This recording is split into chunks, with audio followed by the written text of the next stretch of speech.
for children living in Dustbin Estate at Ajegunle, a popular Lagos ghetto where families build their houses with planks on refuse dumps. The ability to read and write, access to basic health care, watching TV, riding bicycles, taking lifts and escalators all seemed like a luxury until 2008. With personal funds, Tolushan Gosonya started the Lots Charity Foundation, which offers free after-school lessons. About 100 kids have attended these literacy classes, and it has gone from being held in incomplete buildings to a conducive modern facility where she also offers 1 meal per day. Over 1,000 kids have been fed through the Lots Soup Kitchen. Tolu also organizes charity events where she distributes clothes and medical supplies.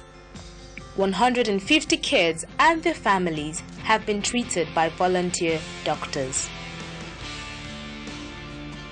In 2009, Ms. Shongosonya chauffeured 61 children to see a movie at the Silverbird Cinemas, have lunch at a Chinese restaurant, and toured the Palm Shopping Mall.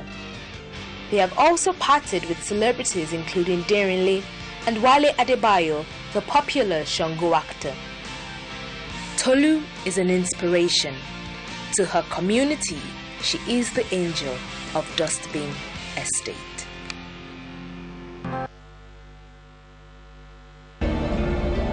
My name is Olutosin Oladoshu Adebowale.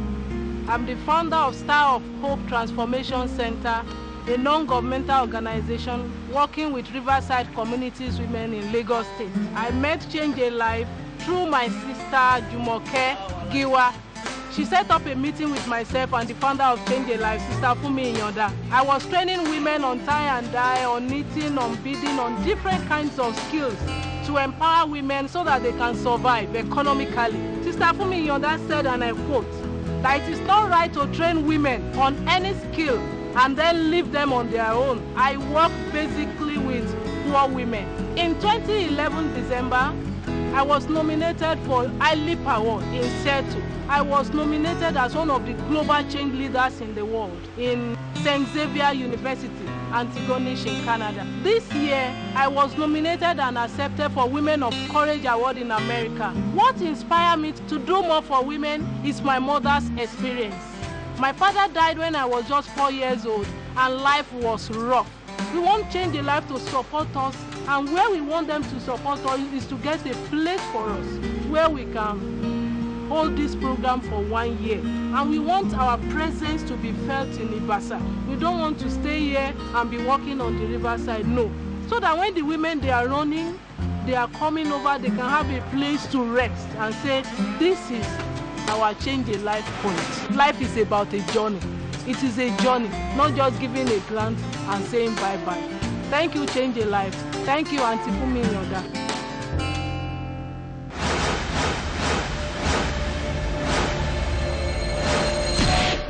Welcome back. It's the Change a Life Show 2004.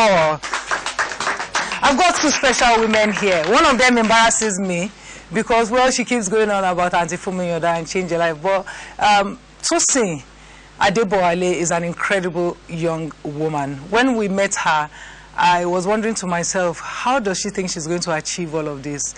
I wasn't sure she was going to be able to do it, but she has proven my skepticism wrong.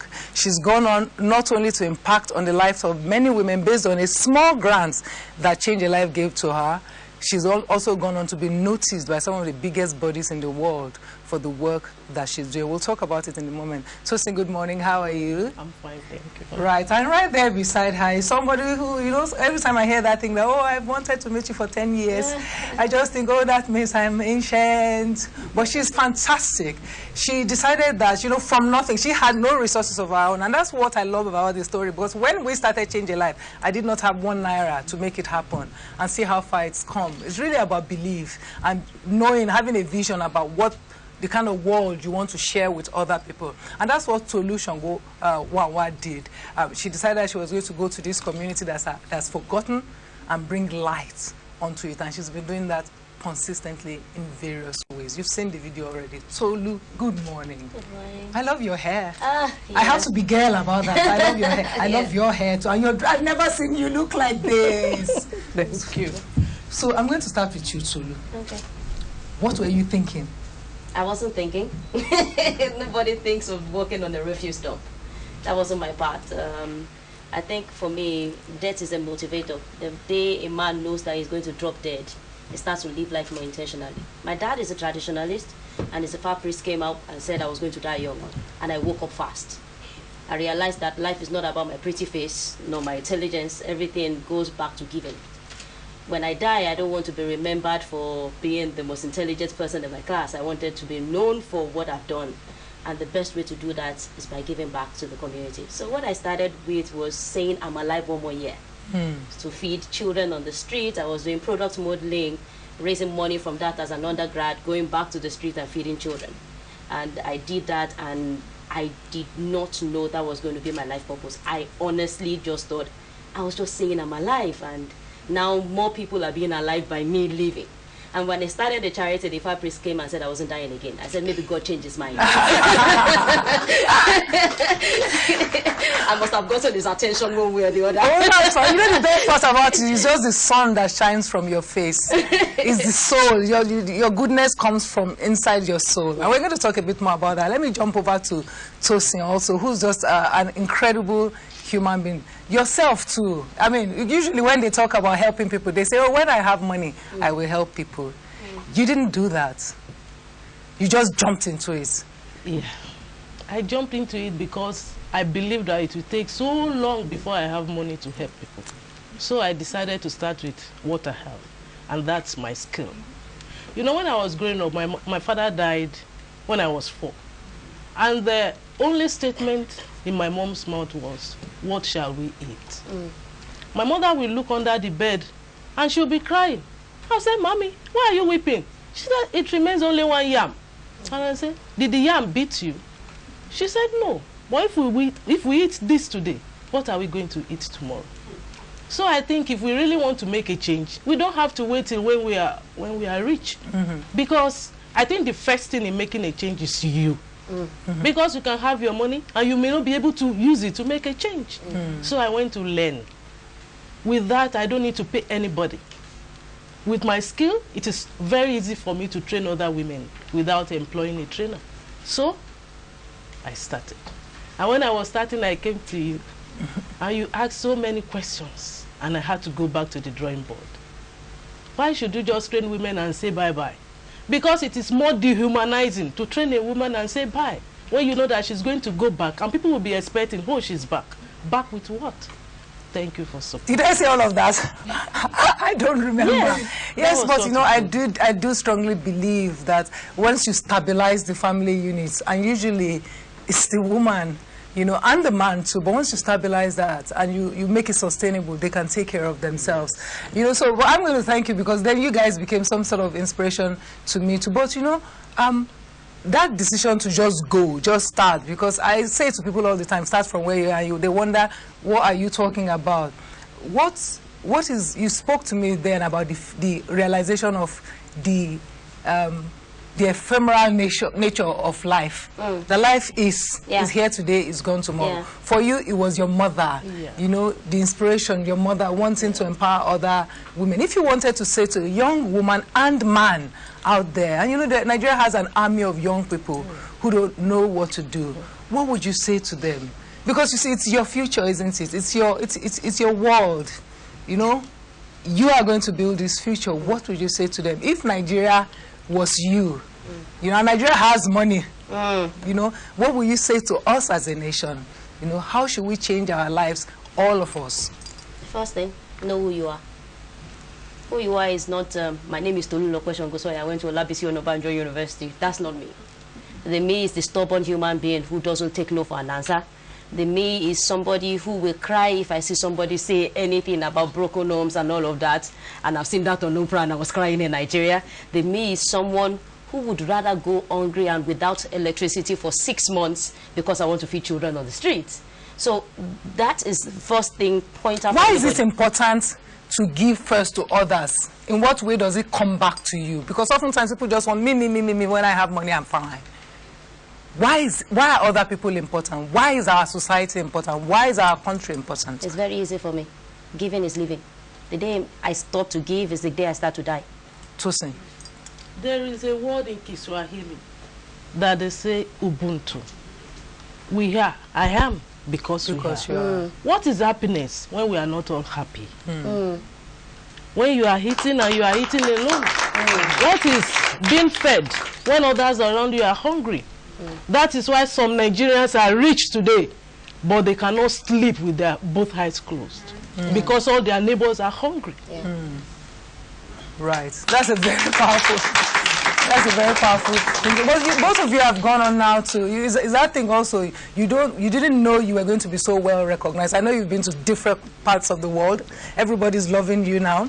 In fact, this new year is going to be your year in that you're going everywhere. Yes. You know, many courses, many opportunities are opening up to you. What more are you planning to do? There is one thing about me. I don't see my change in Nigeria alone. Wherever I go to, I empower women.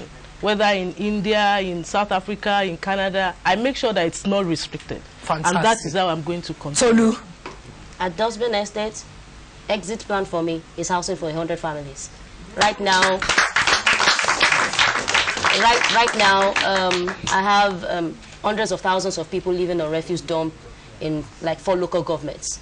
Now, if I am taking just 100 families and giving them the dignity to live, which is something that they've never known, no toilets, no bathroom, no kitchen, if I can do that for 100 families, then maybe the average individual in Nigeria would not wait for the government. Fantastic. And the government that I know, and the government that I can control, and the government that can change nations. And that's exactly what I'm doing. You know, sometimes I look at you women and I say, give them just give it to them to run. All right, we'll take a break. Thank you. Thank you very much. You are both our heroes.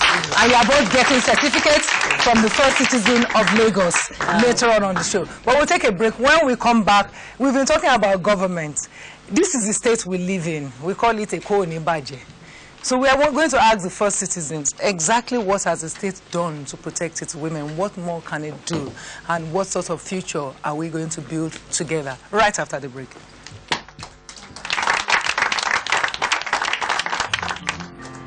What's all that background noise? What's all that drama?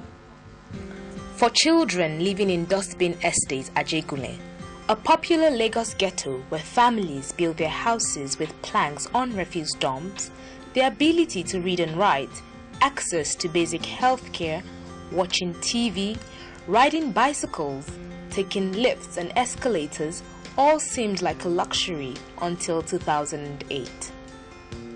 With personal funds, Tolu Shongo started the Lots Charity Foundation, which offers free after-school lessons.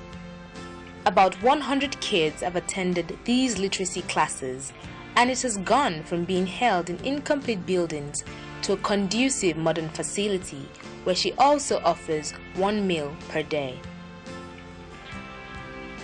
Over 1,000 kids have been fed through the Lot Soup Kitchen. Tolu also organizes charity events where she distributes clothes and medical supplies. 150 kids and their families have been treated by volunteer doctors.